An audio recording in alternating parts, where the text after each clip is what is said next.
afternoon, everybody. I am on Grand Cayman Island with my sister, What up?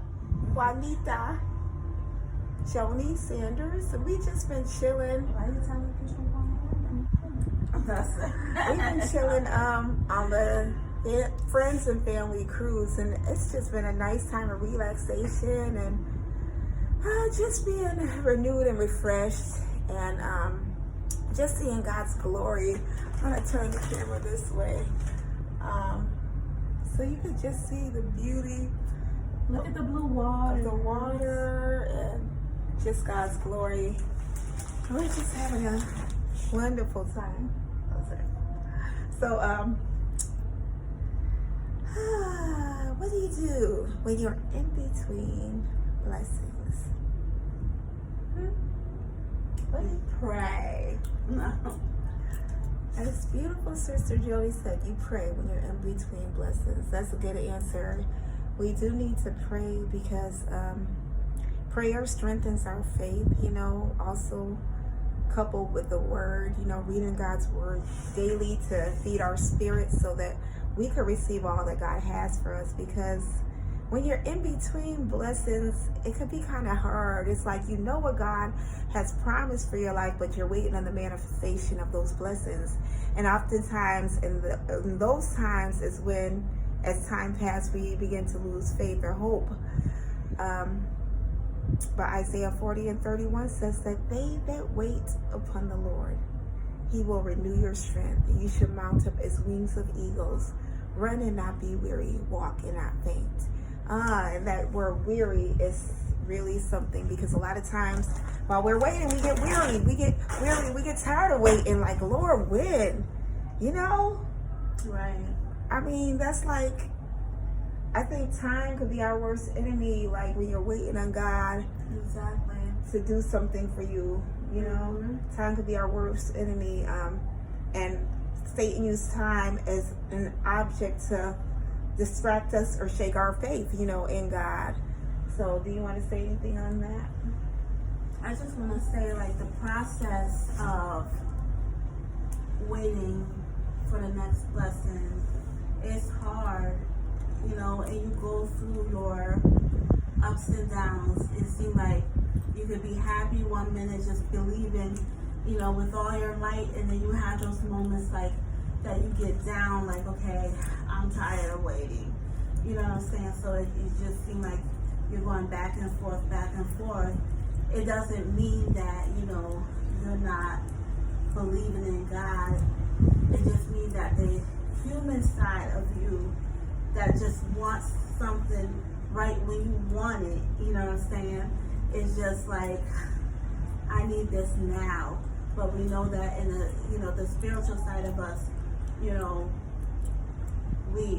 that in the spiritual realm, we just have to wait for God to do what he's going to do. But it doesn't feel good, when you're waiting. Right. And it can cause you to just, not even really waver in faith, but just, cause you to have those good and bad days where sometimes you feel like, okay, yeah, he's gonna do it. And then sometimes you wonder, like, just when, Mm-hmm. So, Yes. yeah, it can be hard. It is hard. It's like you could be a woman of faith, but then you have moments of doubts. You know what I mean? And it's something how you could wrestle with faith. I have an 11th hour faith and doubt. You could wrestle with both faith and doubt. Be a woman of faith, but I'm struggling right now with doubt because according to what I see with my natural eyes, I don't see how God is working out for me according to my situation, according to what's going around on me. I don't see how he's going to fix it, or I don't see what I'm working towards. I don't see the manifestation of that, or I don't see somebody noticing my gifts or my work or what I'm trying to do. And oftentimes it's just like, Lord, I know what you said, but I'm looking at what I see. And see, that's why faith is not about what you see with these natural eyes. You know what I mean? Because it says faith is the substance of things that is hoped for. It is the evidence of things not seen. So although we don't see it in the physical realm, we cannot we can't doubt the fact that God is, like Joni was saying, God is working in the spiritual realm. He's working behind the scenes, and he's working out the kinks and different stuff that we don't even understand. And oftentimes when we wait, he's actually protecting us for stuff from things, or allowing the right doors to open, because every door that opens is not necessarily meant for you to go through. Or God might have another avenue for somebody to bless you, or for somebody to walk you into your destiny. But it's like you might have in your mindset who you think God is going to use to be that link to the door that you need to go through. But God works in mysterious ways, and sometimes it's not the people that we think he's going to use to bless us. It might be the one that we least expect. Exactly. You know, but in our mind, it's like, okay, I got this all figured out in my mind how I think something should go, you know? So that in-between time is right. Because you're wrestling, you're trying to figure it out in your mind, like, what's going on? I don't see nothing happening. I don't see nothing going on. I don't know what's going on. But that's why you have to trust God in those moments of doubt. Even when you don't, this is an often quoted phrase, even when you can't trace his hand, trust his word, or, you know, stuff like that. So God is faithful, you know, so. Yeah, and I think, you know, another thing that we have to remember is those little things that happen in between to, like, discourage us or disappoint us, those little disappointments, it could all be part of God's plan, you know? Yes. Because, you know,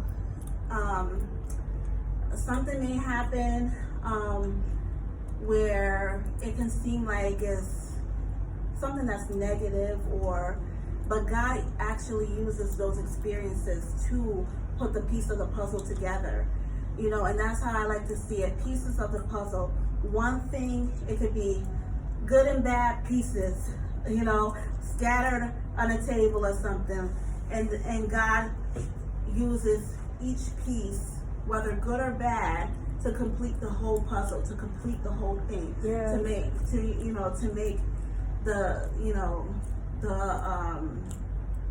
to make it all manifest. Yes, because like he says, he works all things together for our good. So those pieces of the puzzle, good, bad, ugly, and different, it has a way of navigating us to where God wants us to go. Exactly. You know, it has a way of leading us in the path he wants us to go. So we just want to say, encourage you in those in-between times. And I'm speaking to myself too. I'm not trying to act like I've already arrived, because I struggle with moments of doubt. I'm a woman of faith. I believe God for what he says, but I'm a woman, I'm human too. So I'm a thinker, I'm a planner, and I map things out in my head the way I think something should go. When it doesn't happen, I become disappointed. But I'm disappointed at my expectations of how I think something should go. You know, so I have moments of doubt, and I wrestle with doubt being a woman of faith. I know I'm a woman of faith, but I have those moments where I'm overthinking everything. I'm overthinking every move and how things should go. And God is like, no, I need you to trust me. I need you to let go of what you think you know and trust what I'm going to do, and just stand on my word, stand on what I told you I'm going to do, and stop trying to figure it out yourself. God told me, get out of your own head, because sometimes when we're in our own head, it messes us up the most. Right, you know, it does. Like I'm constantly in my own head because I'm a planner, I'm a thinker, but I have to sometimes just surrender some things to God and said, okay, God, I know that you said this is going to happen. You didn't tell me the details of how it's going to happen or when it's going to happen, but one thing's for sure, I know that you said it's going to happen, so I need to rest in that. Because we can keep ourselves up at night struggling in different things by being in our own head. And I have to tell myself, Lord, please deliver me from myself at times, you know, because I know I could be my worst critic, my worst distraction, or my worst. I'm trying to, okay, God tells me something, and I run with it. I'm like, okay, it's going to happen this way. Okay, it's going to happen at this time. But God said, no, my thoughts are not your thoughts. Neither are my ways your ways. My thoughts are so much higher than the heavens are from the earth. That's what he said. His thoughts are so much higher than ours. So sometimes he just wants us to trust that in-between process, you know? Right. So, in-between time. When you're in between time, you just got to throw up your hands and say, Lord, I surrender. I trust you. And I want to rest in you. I'm not going to lose any sleep. I'm not going to lose joy, because disappointment brings depression and sadness. But God said that he wants our joy to be full, to be filled. Right. So, yeah.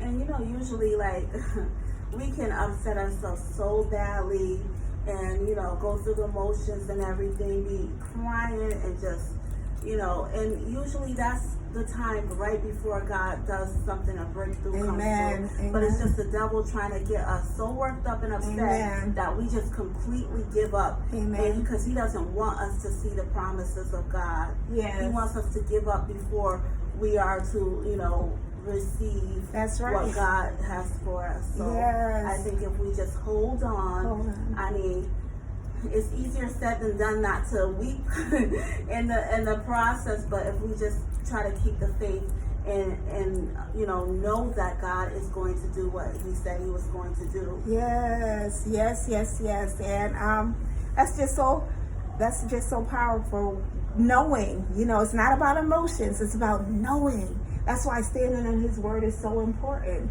Knowing what God has told us in his word, or knowing what he has spoken over your life, and trusting that regardless of what it looks like, regardless of how you feel, because feelings go up and down, but just knowing that he's in control and he's going to work it out.